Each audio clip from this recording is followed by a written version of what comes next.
말씀을 전하겠습니다. 4월은 부활의 달, 부활주일이 들어있기 때문이고요. 그래서 여러분의 달력에 뭐라고 되어 있어요? 아무도 모르죠? 예, 처음 신앙을 회복하게 하소서라는 회복이 사실은 주 메인 단어입니다. 그랬을 때 회복이라는 단어를 이제 국어사전에서 제가 찾아서 보니까 이 회복이 이전 상태로 돌이키거나 원래 상태를 되찾는 것. 무슨 말인지 알겠죠? 뭘 원래 있었던 거지요. 그런데 그게 망가져 갖고 다시 원래로 돌아가는 게 회복이라는 단어의 뜻이에요. 그러면 여러분 진짜 회복하려고 하면 뭐부터 알아야 돼요? 뭐가 부족한지 알아야 되는 거죠. 원래 상태가 뭐였는가를 알아야 된다는 거예요. 어디서부터 망가졌는지, 어디서부터 잘못됐는지를 알아야 진짜 회복이 되는 거죠. 그러니까 많은 사람들이 회복을 얘기하는데 원래 우리가 어디서부터 출발을 했고 어떤 상태였는지를 알지 못하면 그 회복은 공허한 메아리가 되는 겁니다.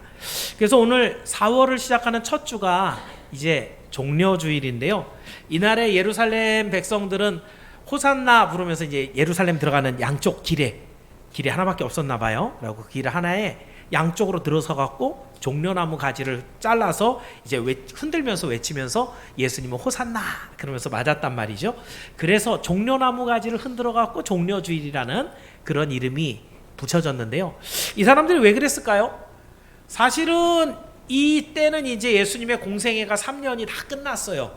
이제 일주일 남은 거예요. 공생애에 십자가에 달리시면서 공생애가 이제 끝나니까. 자, 그런데 이때쯤 됐을 때 이스라엘 백성들은 예수님을 보고 뭐라고 생각한 거예요? 우리 메시아입니다. 예언되어 있는 메시아가 이제 오십니다. 그래서 예수님 입장에서도 그래, 내가 왕이야, 내가 메시아야. 지금까지는 숨겼었거든요.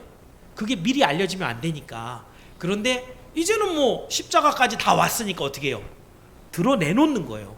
당신께서 이 모든 예루살렘에 들어가는 길에 호산나 찬양을 받으시면서 그 예루살렘 안으로 지금 들어가시는 그런 모습입니다. 그런데 여기서 한 가지 문제. 여기 이스라엘 백성들이 우리는 이런 메시아를, 이런 왕을 기다려요 라고 하는 속셈이 있죠. 이스라엘 백성들이 원하고 있었던 왕의 모습이 있고요. 그런데 예수님이 지금 회복이 보여주시려고 하는 왕의 모습이 있는데 이 둘의 차이가 있어요, 없어요? 차이가 좀 많아요. 이걸 다시 말하면 어떤 얘기냐면 이스라엘 백성들이 지금 왜 나와서 이러고 있어요? 왜 흔들고 있어요? 자기들이 지금 뭔가 부족한 거죠. 원래 가지고 있었던 건 잃어버린 거죠. 이걸 어떻게 하고 싶어서? 회복하고 싶어서. 이스라엘 백성들이 회복하고 싶은 게 있어서 흔들고 있는 거예요. 예수님도 지금 뭐하러 들어오시는 거예요? 이스라엘 백성들을 회복시키러 들어오는 거예요. 그런데 이 두 가지 회복이 서로 같아요, 달라요? 달라요. 제가 지금 회복이라는 단어를 하면서 우리가 어디서부터 망가졌는가, 무엇으로부터 떨어져 나왔는가, 그러면은 원래 돌아갈 자리를 알아야 제대로 된 회복이라는 거죠. 내가 바라고 원하는 것 주머니를 두툼하게 채웠다고 해서 이건 회복이 아니에요. 내가 원하는 자리, 기뻐하는 자리에 내가 탁 올라갔다. 그래서 그것이 회복이 아니라는 거예요. 오늘 그래서 종려주일 예수님이 예루살렘에 들어오실 때 당신의 백성을 회복시키기 위해 들어오시는데 과연 예수님은 무엇을 회복시키려고 하는가? 이걸 생각해 볼 거예요. 이 이야기는 오늘 여러분에게 동일하게 적용이 되겠죠?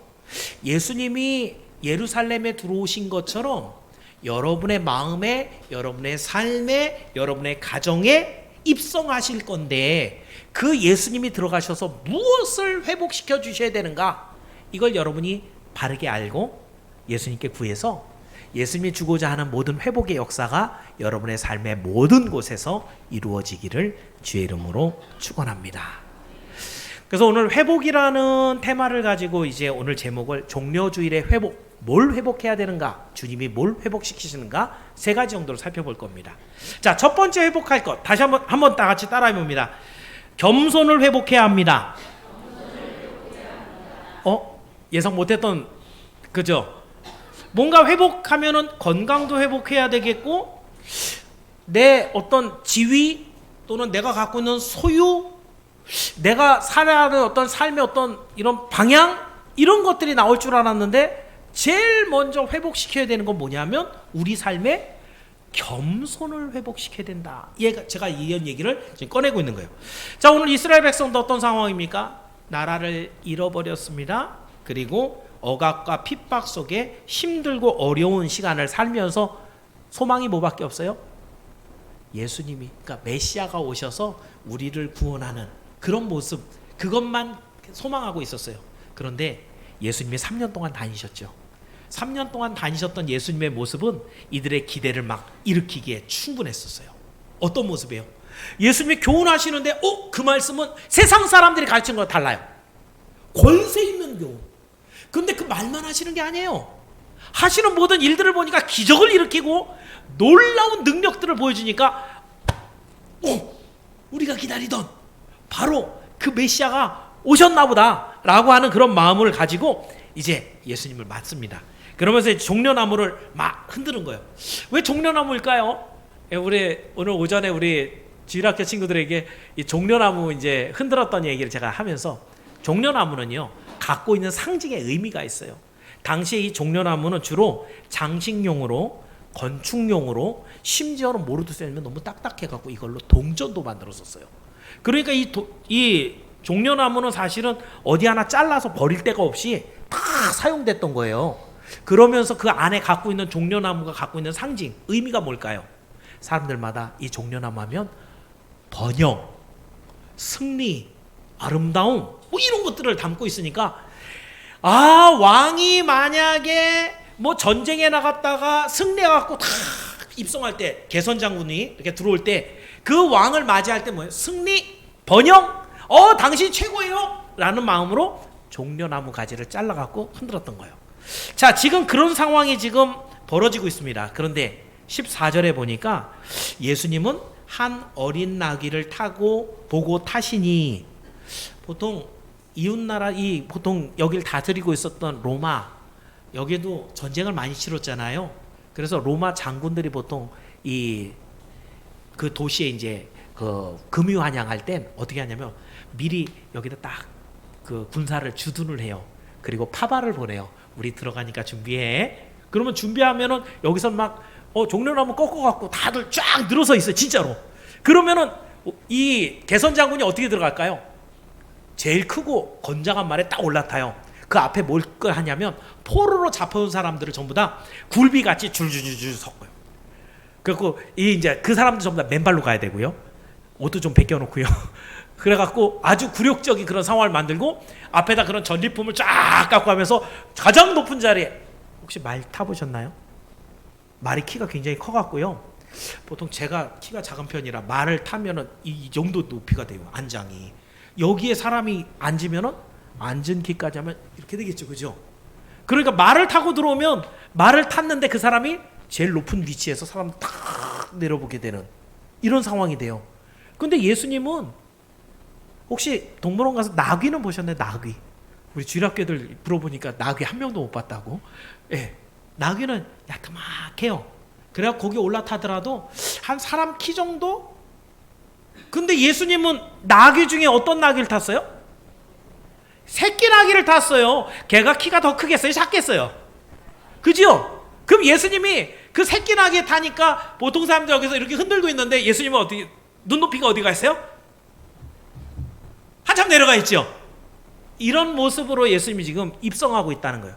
보통 사람들이 갖고 있었던 그런 모습이 아니라 자기 자신을 더 낮춰서 사람들보다 눈높이 더 밑에서, 그러면서 당신이 하나님이 보내신 메시아인 걸 드러내면서 지금 입성하고 있는 거예요.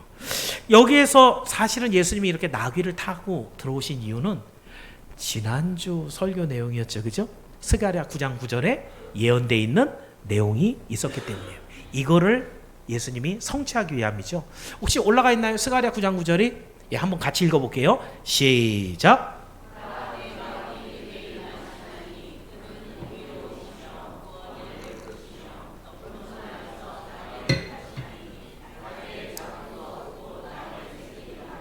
요 말 그대로 읽어보면 예수님 낙이 왜 타신 거예요? 그 바로 앞에 보니까 겸손하셔서 그리고 낙 위에 작은 것 낙이 새끼를 타셨다라고 성경은 지금 기록하고 있어요. 자, 그렇다고 한다면 여러분, 예수님은 분명히 왕이에요. 지금 입성하는 거는 왕으로 입성하시는 거예요. 그런데 이 세상 왕하고 좀 다르다는 거죠. 이 세상 왕은 왕자리에 딱 올라가면 어떻게 돼요? 군림하고 다스리고 억압하는 이런 왕이 되는데 예수님은 어떤 왕이에요? 그런 왕이 아니라 겸손한 왕이라는 거예요. 그래서 당신께서 친히 사람들을 다스리고 군림하고 이런 왕이 아니라 섬기고 자기를 희생하고 헌신하는 그런 왕으로 오셨다는 거죠. 자, 그래서 분명히 예수님께서 이 땅에 오실 땐 그 삐뚤어져 있는 인생들을 회복하고 주님께로 돌아오게 하기 위함인데, 그때 오실 때 모습은 겸손의 모습입니다. 겸손의 왕의 모습. 자, 그래서 제가 주일학교의 친구들한테도 물어봤어요. 어떤 게 겸손한 거야? 그랬더니 우리 하인이가 자기를 낮추는 거예요. 맞죠, 그죠? 그래서 제가 달란트 줬어요. 근데 있잖아, 자기를 낮추는데 조금 더 이 세상 사람도 겸손한 것은 그냥 말로만 낮추는 걸 진짜 낮춘다고 안 하고 한 가지가 더 있어. 세상 사람 어떻게 낮추냐면 자기 걸 희생해서 내어주는 걸로 낮춰주면 그건 정말 진지한 겸손이라고 봐요. 자기 거를 내어주는 희생, 이게 들어간 사람은 겸손하다. 성경적인 겸손은 어떻게 될까요? 그러면 우리 주일학교 시간에 다 얘기했던 거예요. 성경적인 겸손은 다른 어떤 것보다 더 중요한 것, 하나님의 말씀 앞에 자기를 낮추고 포기함으로 하나님의 말씀에 순종하는 것을 겸손이라고 얘기합니다. 지금 여러분이 알고 있는 세상의 단어와 성경이 사용하고 있는 단어는 의미가 조금 달라요. 왜냐하면 기준이 하나님이시 때문에 그래요. 오늘 우리가 성경을 읽어보면 분명히 하나님은 어떤 사람을 좋아하는가? 겸손한 사람을 좋아하세요. 하나님이 제일 미워하는 사람? 교만한 사람 싫어해요. 교만한 사람이 어떤 사람이 교만해요? 하나님의 말씀이 분명히 있는데, 하나님의 뜻이 있는데 나는 내 말대로 살 거예요 라고 하는 사람이 교만한 사람이에요. 성경에서 어떤 사람이 겸손한 사람이에요? 나는 확실한 경험과 계획과 능력이 있는데도 불구하고 하나님의 말씀이 이렇게 하시니까 나는 그 말씀에 따라가겠습니다 하는 사람이 성경은 겸손한 사람이라고 표현하고 있습니다. 예수님을 한번 볼까요? 우리 지금 본문에서는 예수님이 겸손하셔서 나귀를 탔는데 어린 나귀를 탔다. 그럼 어린 나귀 타고 지금 들어가셔도 뭐 해야 돼요? 5일 후에 붙잡혀서 십자가에 달려 죽으십니다. 예수님이 그 즐거운 일일까요? 하기 싫은 일일까요? 하고 해야 되는 일이긴 하죠, 그죠? 근데 마지막 겟세마네 기도해 보면 어때요? 하나님께 뭐라고 기도했어요? 주여, 이 잔이 내게서 떠나가게 하옵소서. 십자가 지고 싶은 거예요? 안 지고 싶은 거예요? 솔직히 말하면 안 지고 싶은 거예요. 그걸 안 질 만한 능력도 있으세요. 예수님은 십자가 위에서 내려오실 수도 있단 말이에요. 그런데도 불구하고 예수님의 마지막 기도 내용이 뭐예요? 그러나 내 뜻대로 마옵시고 아버지의 뜻대로 되기를 원하나이다. 예수님은 능력이 있어요. 그걸 질 이유가 당신에게는 없단 말이에요. 그런데도 아버지의 말씀이기 때문에 자기를 희생해서 내어놓고 하나님의 말씀에 잠잠히 순종하는 삶을 살아가는 것, 이걸 보여주는 게 예수님의 겸손인 거예요. 오늘 여러분은 예루살렘에 입성하신 예수님이 나귀를 타고 들어오시는, 어린 나귀를 탔다는 그 한 가지가 아유 낮춰서 들어왔네, 여기서 머물러 있으면 아주 기초적인 거예요. 예수님이 이거 뭐 하시는 거예요? 하나님의 말씀을 말씀 그대로 이루어 놓는 거예요. 당신도 생각이 있고 하고 싶은 게 있는데도 불구하고 하나님이 말씀하셨기 때문에 그 말씀에 내가 오늘 순종해서, 나는 사람들이 볼 때 우스꽝스러워 보이고 좀 낮은 자리에 있고 그렇다 하더라도 나는 그 말씀에 순종하겠습니다. 이것이 예수님이 보여주신 모습이에요. 오늘 우리가 뭘 회복해야 돼요? 오늘 우리는 내가 나의 주인이 되어서 내 생각과 내 뜻대로 살아가고 있는 모든 삶에서 우리 주님이 아니야. 넌 원래 그런 존재가 아니었어. 하나님이 처음 너희를 만드실 때, 아담과 하와를 만드실 때 하나님이 주신 말씀, 그것은 생육하고 번성하고 충만하고 다스리고 정복해 라고 하는 것은 하나님의 말씀 앞에 순종하는 너의 모습을 우리 하나님이 기대하시는 거야. 그리고 오늘 그 하나님의 말씀에 순종을, 겸손을 회복해. 이 의미가 오늘 종려주일 안에 들어있어요. 오늘 여러분이 회복해야 되는 첫 번째, 이것이 해결이 되지 않으면 아무것도 회복할 수가 없습니다. 오직 하나님의 말씀 앞에 겸손하게 여러분의 생각을 내려놓고 오직 그 말씀에 순종함으로 겸손을 회복하기를 축원합니다. 그래서 거기에 담겨있는 우리 하나님의 놀라운 복과 은혜를 다 얻으셔서 진정으로 하나님의 자녀로 회복되는 여러분이 모두 되기를 주의 이름으로 축원합니다. 자, 첫 번째는 겸손을 회복하라는 것이었는데요. 자, 그러면 두 번째 회복할 것은요, 다 같이 따라해 봅니다. 영광을 회복해야 합니다. 자, 근데 이거는 여러분, 이 영광이 누구 영광이냐가 중요한 거예요. 누구 영광을 얘기하는 거예요? 하나님의 영광을 얘기하는 거예요. 이걸 다시 말하면은 우리 존재의 목적을 회복하라는 얘기예요. 우리는 무엇 때문에 만들어진 사람인가를 정신 차리고 확인해라는 거예요. 자, 예루살렘으로 들어오는 이 길에 사람들이 좌우에 늘어서서 예수님을 맞으면서 찬양을 합니다. 오늘 보면 13절인데요. 자, 13절 말씀 한번 읽어볼게요. 13절 시작.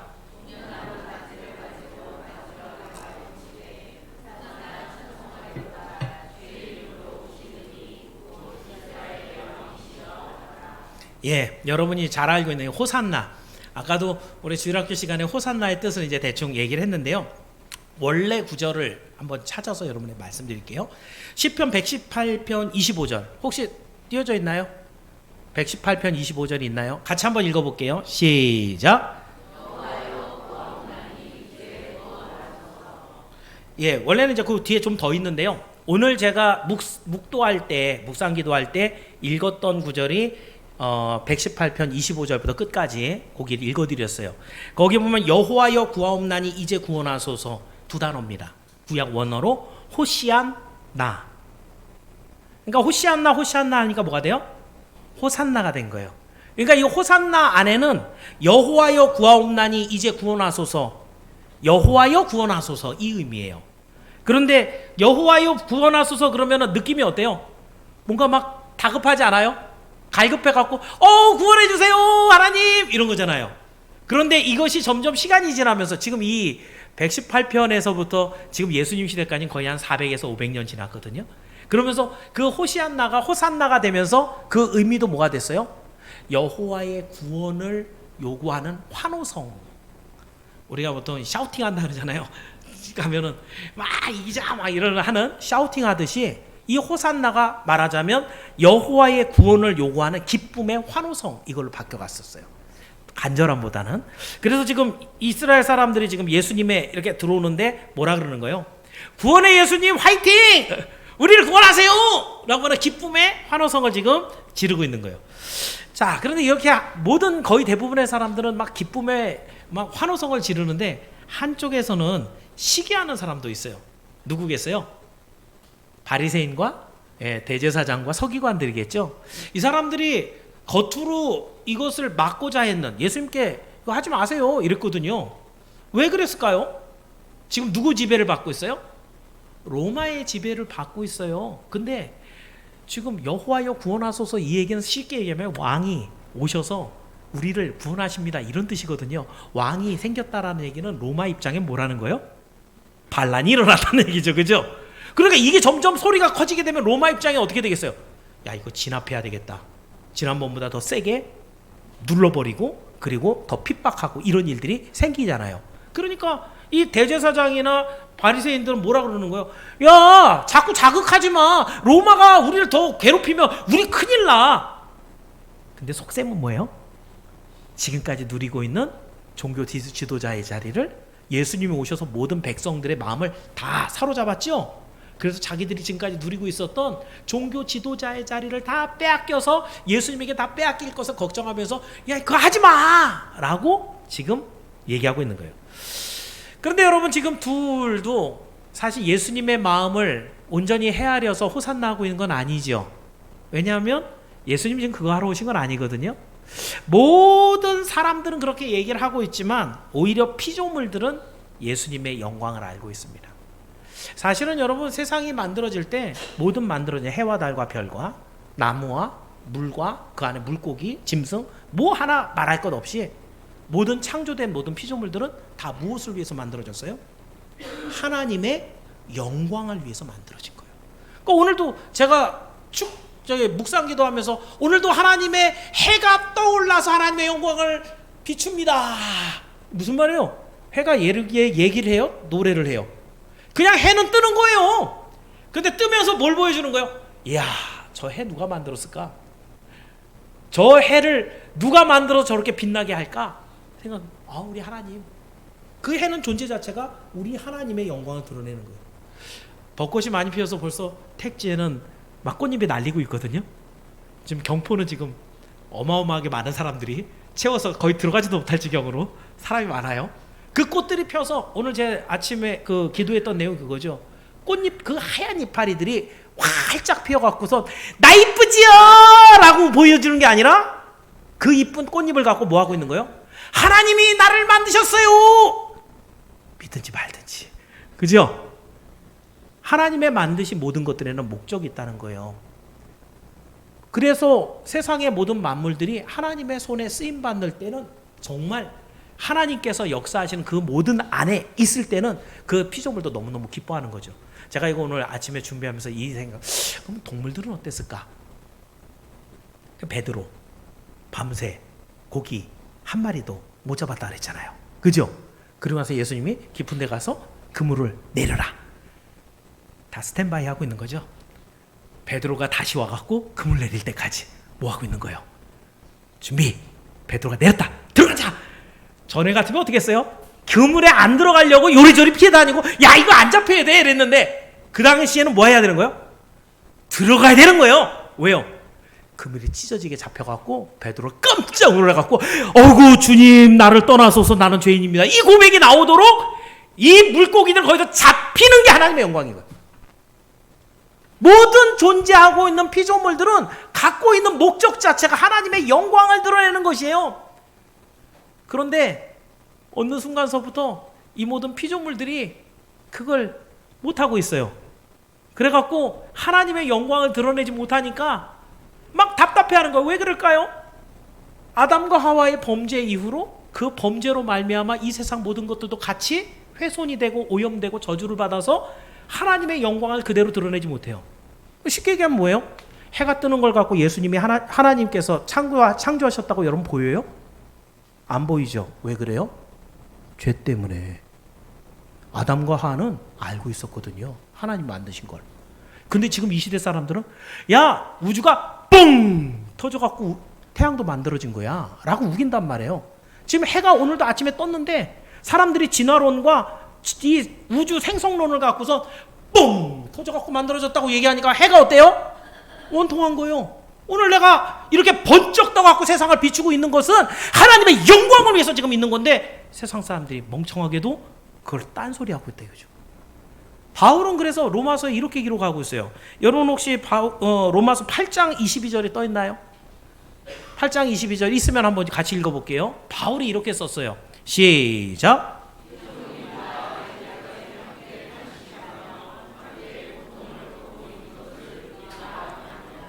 바울이 고백하고 있는 내용은 그거예요. 모든 세상의 피조물은 이미 하나님을 알고 하나님의 영광을 위해 준비됐는데 그런데 답답해하고 탄식하고 있다는 거예요. 왜요? 인생의 범죄로 인해서 하나님의 영광을 드러내지 못하는 이런 안타까운 상황을 지금 힘들어하면서 탄식하고 있다는 거예요. 뭐만 기다리고 있는 거예요? 예수님이 이 땅에 다시 오셔서 모든 것들을 회복하고 다시 하나님의 영광이 드러내는 그 날을 기다리면서 오직 탄식하며 주님을 기다리고 있다는 거예요. 자, 그럼 오늘 본문으로 돌아왔습니다. 예루살렘에 들어오는 길에 사람들은 모여서 자기 욕심대로 우리 왕이 지금 오십니다. 호산나. 뭐가 목적이에요? 우리 이 이스라엘을 로마의 압제에서 건져주시고 우리 왕이 되셔서 강력한 다윗의 나라, 힘있는 나라가 돼서 로마 제국을 다 쫓아내주세요. 이게 목적이에요. 예수님 생각하고는 다르죠, 그죠? 바리새인들은 무슨 생각이 있어요? 조용히 없어져 주세요. 우리가 갖고 있었던 이 밥그릇 뺏지 마시고요. 예수님 없어져 주세요. 이런 마음을 갖고 있는 바리새인 사이에 계시는 예수님. 근데 바리새인들이 그런 얘기를 합니다. 예수님에게 가서, 예수님, 백성들이 하는 얘기 듣습니까? 이거 이러면 안 됩니다. 이거를 못하게 하십시오. 호산나 부르지 말게 하세요. 라고 얘기했단 말이에요. 그랬더니 예수님이 뭐라고 대답하셨는가? 누가복음 19장 40절 내용인데 혹시 올라가 있는 거 있으면 19장 40절 한번 읽어볼게요. 시작.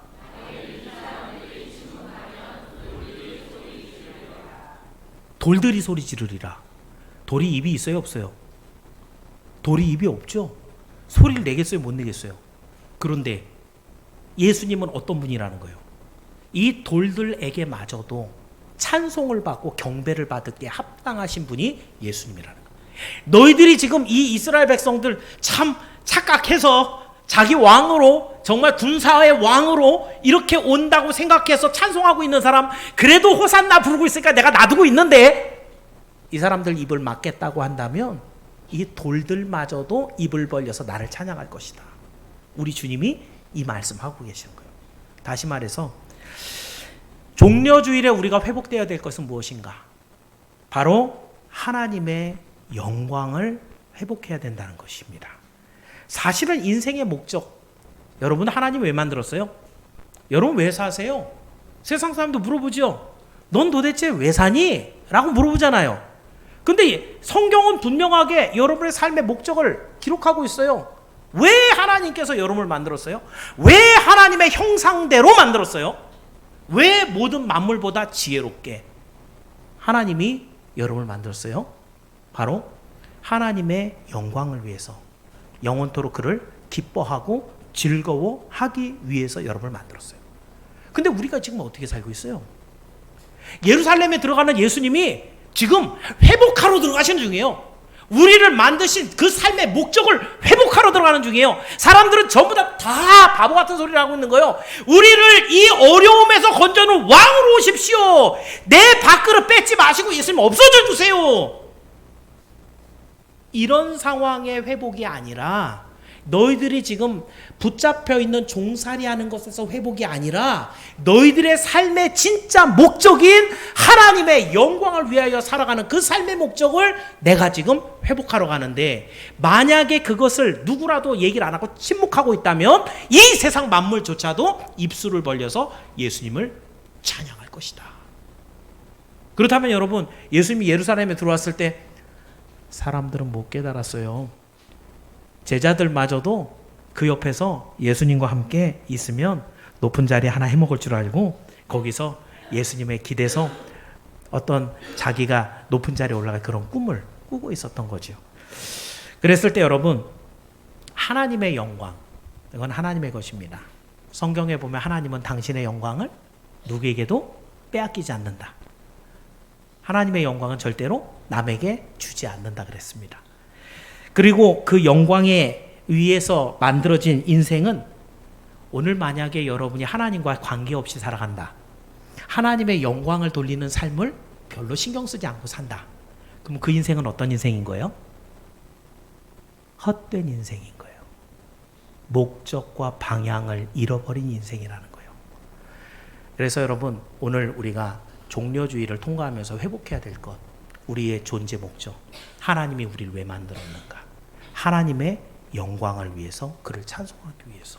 사실은 그 자리에 있었던 많은 백성들이 호산나, 우리를 구원하러 오신 주님, 겸손하게 당신을 우리 왕으로 맞아들입니다.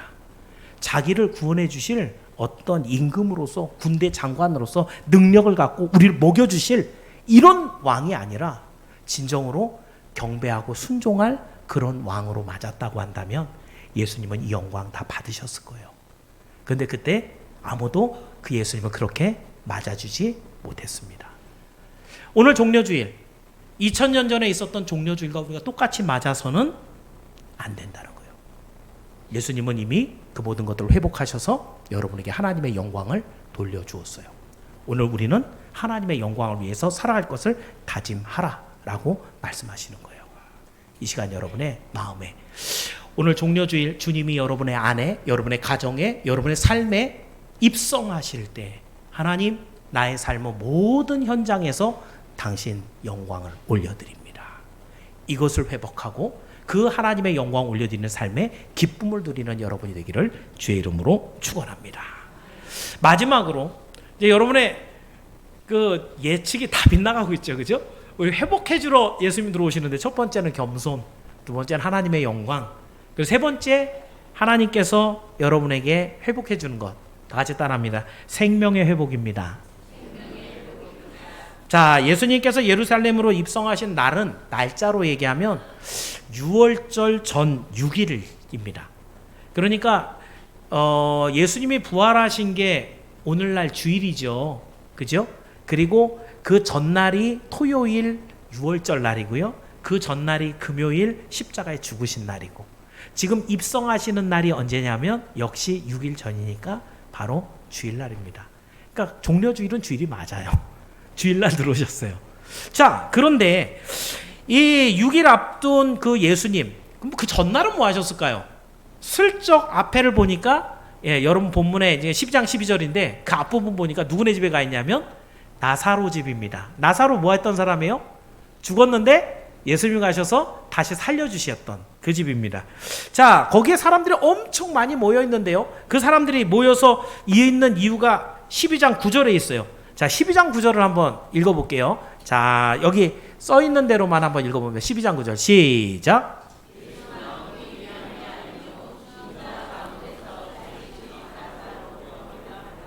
그러니까 사람들이 뭘 본 거예요? 죽었다가 살아난 나사로를 보는 거예요. 그래서 사람들이 많이 온 거예요. 예수님의 이야기를 들었는데 독특하네, 가르침이 좀 이상하다, 보통 사람하고 다르다. 그런데 그분이 하신 일, 죽은 자를 살려버렸단 말이에요. 그러고 나니까 증거가 분명한 그 능력을 보자, 예수님의 말씀이 맞나 보다. 이런 능력이 있는 분이 이런 가르침을 한다고 한다면 예수님의 말씀대로 되고야 마는구나 라고 하는 이걸 깨닫기 시작했어요. 그래서 그 다음 오늘이에요. 오늘 보면 드디어 예루살렘으로 예수님 입성하시죠. 사람들이 좌우에 어마어마하게 늘어서서 지금 환영하고 있죠. 왜 이 사람들이 와서 이렇게 환영하고 있어요? 봤기 때문에. 죽은 자 가운데 살린 나사로를 봤고 그 예수님의 말씀을 듣고 그 말씀이 믿어지는 거예요. 그리고 나서 거기서 이제 흔들면서 호산나를 외치고 있는 거죠. 자, 이렇게 표적이 있기 때문에 처음에 바리새인들과 대제사장들은 예수님을 막아설라 그랬죠. 그죠? 그런데 사람들이 전부 다 믿고 예수님 편에 서 있으니까 뭐라 그래요? 자, 19절. 오늘 본문 19절인데요. 한번 읽어볼게요. 19절 시작. 볼지어다 너희 하는 일이 쓸데없다. 보라 온 세상이 그를 따르는도다. 예, 그렇습니다. 누가 이긴 거예요? 벌써 예수님이 이기신 거예요. 대제사장은 군사도 있고요. 따르는 사람도 많아요.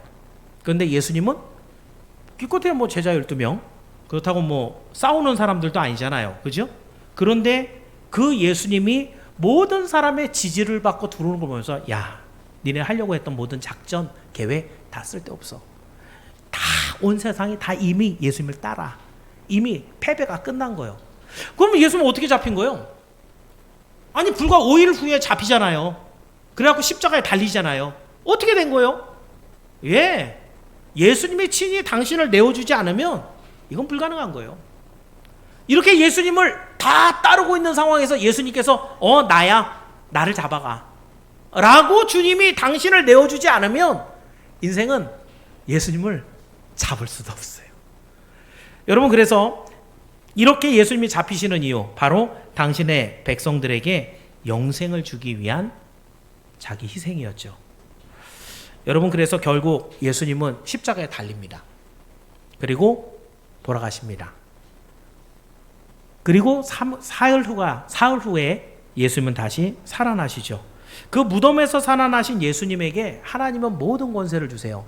자, 마태복음 28장 18절인데요. 여기도 적혀 있는 내용만 한번 읽어볼까요? 자, 18절의 내용이 좀 긴데 적혀 있는 내용만 읽어볼게요. 시작.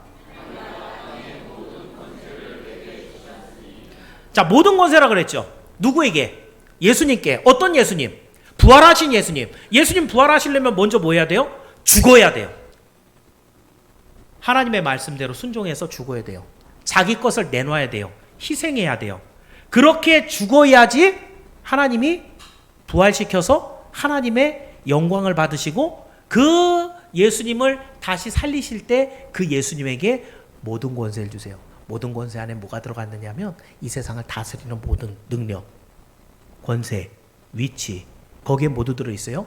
생명의 주관까지 들어있고 마지막 날의 심판에 예수님의 권위까지 들어있어요.